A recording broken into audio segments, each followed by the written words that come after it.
Earning money is the secret of the wealth creation, অর্থাৎ সম্পদ অর্জনই সম্পদশালী হওয়ার সবচেয়ে বড় কারণ। এই সত্যটা আমরা এতদিন ধরে জেনে আসছি, কিন্তু আজকে বলবো এই সত্যের বিপরীতে সবচেয়ে বড় সত্যটা।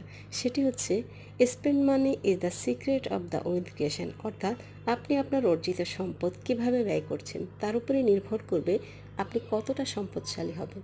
দেখুন, বর্তমানের এই ভোগবিলাসী সমাজ আমাদেরকে যেমন অধিক ইনকামে উদ্বুদ্ধ করছে, তেমনি লাগামহীনভাবে খরচ করা এবং অপব্যবহার নিত্য নৈমিত্তিকভাবে দ্রব্য সামগ্রী কিনে নিজের পকেটের টাকাটা খরচ করাই হচ্ছে এখনকার সময়ের একটা বড় ট্র্যাজেডি। এই ট্র্যাজেডি থেকে যদি বের হওয়ার জন্য আপনি যথোপযুক্ত জ্ঞান না রাখেন এবং আপনার অর্জিত সম্পদকে ব্যয়ের জন্য আপনি যদি ফান্ডামেন্টালি নিজেকে প্রস্তুত করতে না পারেন, তাহলে দিন শেষে কখনোই আপনি ওয়েলথ ক্রিয়েশনে সম্ভব হবেন না।